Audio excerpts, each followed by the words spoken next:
고려라는 나라가 망해요. 유교를 받아들이는 순간 조선이라는 나라를 우뚝 세우기 위해서 유교를 받아들여요. 근데 15세기에 들어가면 청자와 백자 그 사이에 분청으로 이렇게 연결이 돼요. 백자로 바뀌는 과도기가 이렇게 바뀌는데 15세기에 순백자가 딱 나와요. 근데 제가 생각할 때 저 하얗고 심심한 저 그냥 텅 빈 허전한 저 순백자가 왜 나왔을까? 이 생각을 계속 하는 거예요. 해봤어요. 근데 보통 사람이라면 고급 뭐 이러면 미술이든 공예든 인간이 한계를 넘는 완벽하고 정교하고 섬세한 뭔가가 들어가야 되는 거예요. 고급일수록 그렇거든요. 저급일수록 빨리 만들고 싸니까 빨리 만들어서 생산하다 보니까 거칠잖아요. 선이 거칠고 투박하단 말이에요. 근데 고급일수록 섬세하고 정교하고 이게 사람이 해서 이런 감동이 혼이 나갈 정도로 빠질 정도로 그렇게 공력을 담는 거예요. 근데 15세기의 양반가에 사대부의 그 왕실이나 사대부 안에 저 심심한 순백자가 어떻게 사용하게 됐을까? 만들어지게 됐을까? 곰곰이 생각을 해본 거예요. 근데 생각을 해보니까 도자기라는 게 중국을 통해서 시작을 해서 만들어진 거이긴 하지만 우리도 도자기 하면 창조 국가인 거예요. 고려시대 때 상감청자라는 중국하고 전혀 다른 도자기를 만들었잖아요. 근데 고려시대 때 상감청자가 동남아를 무역을 해요. 우리도 고려시대 때는. 근데 조선으로 백자로 넘어오면서 조선은 세국을 하잖아요. 나라가 세국을 하면서 더더욱 중국과 뒤늦게 임진왜란 이후로 일본은 도자기를 통해서 세계에 알리는 발판을 삼아요. 나라를 알리고 강국으로 만드는데 발판이 도자기예요. 근데 우리는 도자기 역사가 긴데 조선시대 때 세국을 하면서 도자기를 중국과 일본이 생산하고 무역을 하는, 세계로 무역을 하는 그 도자기의 생각과 조선시대가 바라보는 도자기는 달라요. 어떻게 다르냐면 제 나름대로의 공부를 이게 사색을 통해서 생각을 해보면 조선시대 때 도자기는 거의 금하고도 거의 맞먹는 아주 귀한 도자기가 되는 거예요. 전 세계가 또 열광하는 게 도자기였으니까 당연히 그런 분위기가 존재한 거고요. 그리고 그 도자기라는 것 자체가 고려시대 때나 조선시대 때 이렇게 문양이 막 들어가는 것들을 보면 다 상징들이 담겨요. 그리고 신분이 담기고 왕을 대표하는 왕용이 들어간다든가 공항이 들어간다든가 군자가 좋아하는 소나무나 사군자가 들어간다든가 양방 그 선비가 좋아하는 또 사람이라면 누구나 다 좋아할 수 있는 십장생이라든가 장수 뭐 이런 것들이 보편적인 것부터 특수한 상징들이 다 들어가요. 그게 정성스럽게 담겨져서 많은 사람들한테 이렇게 뿌려지는 거예요. 그러면서 그렇게 고려시대 때도 그렇게 담으면서 불교의 정신을 담은 거고 불교의 상징을 담았는데 조선시대 때 도자기는 유교에 걸맞는 사군자나 선비의 그런 정신들, 이념들 이런 것들을 담은 거예요. 소나무라든가 산수에 들어가는 이런 분위기라든가 이런 것들이. 근데 15세기에 왜 순백자가 나왔을까 궁금히 생각해 보면 조선시대 때 선비들이 이걸 이제 몇 가지로 나눠서 얘기를 해야 되는데, 유교는 형상이 없어요. 불교는 부처라는 형상이 있잖아요. 그리고 기독교는 십자가라는 절대적 형상이 있고, 근데 유교는 형상이 없는 거예요. 만들질 않았어요. 공자 때도 만들지 않았고, 조선으로 그 변방에 유교가 좀 남아있던 것이, 중국은 그때 도교가 더 번창한 시대였고 유교는 한 부분이었어요. 근데 그 부분의 유교를 가져왔을 때도 형상이 없었어요. 근데 조선시대 때 몇백 년이 흐르면서 학문 자체가 풀이가 돼서 그 큰 나라를 이끌어 나가는, 백성들을 이해시키고 끌고 나가는 데 있어서는 형상이 없이는 너무나 막연하다, 이런 생각이 드는 거예요. 추상적이다. 학문이나 이런 것은 완성이 됐는데 형상이 없는 거예요. 근데 그 형상을 어디서 발견했냐면 그 백자에서 발견했다고 나는 보는 거예요. 그 백자.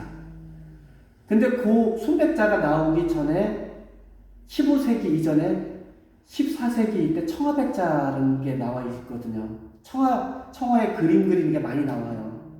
그러다가 청화가 싹 없어지면서 순백자라는 게 나오고, 청화백자는 또 나름대로 쭉 나오면서 순백자가 조금씩 만들어져요. 이렇게 만들어지는데, 이게 군자나 선비가 지향하는 핵심이 순백자에 있다 보는 거예요. 저는 핵심이. 과연 군자가, 선비가 저 순백자를 어떻게 받길래, 어떤 의미로 받길래 소수인의 군자나 선비가 저거를 취했을까, 몸으로 이렇게 느꼈을까, 이 생각을 계속 한 거예요. 생각을 하다 보니까 첫째 저한테 딱 들어온 게 뭐냐면 흰색. 이 순백자가 가지고 있는 이 흰색. 근데 유교의 핵심이 뭐냐면, 인간이 가지고 있는 그 대인으로 가고자 하는 핵심이에요. 좀 더 큰 사람, 넓은 사람, 대인으로 가기 위한 그 철학이 담겨져 있고, 그 안에 선비나 군자의 핵심은 백성들을, 청백리라는 사상이 있죠.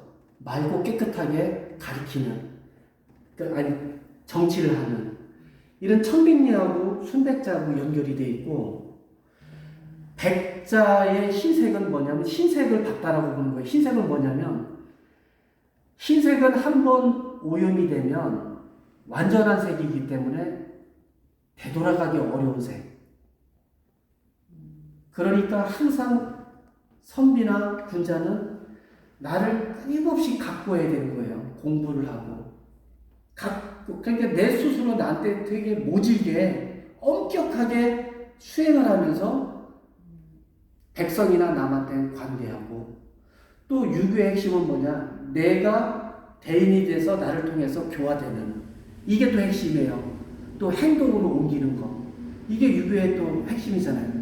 이게 순백자하고 너무 잘 맞는 거예요. 이렇게 하고자 하는 사람의 이 흰색, 한번 오염이 되면 흰색을 담고자 하는 대상, 상징. 그러니까 이게 흰색이 이 선비가 담고자 하는 최고의 정점이 되는 거예요. 담고자 하는 사람. 또 흰색은 한번 오염이 되면 다시 돌아갈 수 없다는 거.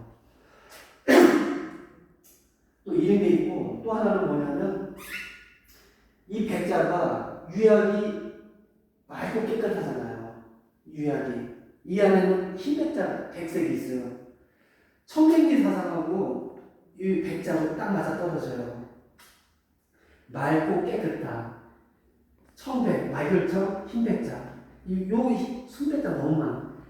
이 선비나 군자가 이래서 좋아했다고 보는 거예요. 근데 이걸 형상이라고 말은 안 했지만 나는 유교의 형상이라고 보는 거예요. 그리고 청맹리를 이에 등록이 된 분들을 저는 유교의 선인이라고 보는 거예요. 선인. 이분들을. 이게 조선이 마무리가 되기 전에 유교는 그리고 한 번은 뭐가 있냐면 우리가 일제강점기 때 백의 민족이라는 게 있잖아요. 흰 옷을 입는. 그러니까 사람이 흰 옷을 입는다는 건 뭐냐면 유교의 완성이자 자유다 이렇게 보는 거예요. 근데 흰색이 어떤 의미를 가지고 있냐면 우리가 그 민족이 단군 신화 때에 보면 그 하늘과 땅, 곰과 호랑이를 통해서 마늘을 먹고 쑥을 통해서 천지사상이라는 게 만들어져요. 하늘과 땅, 자연.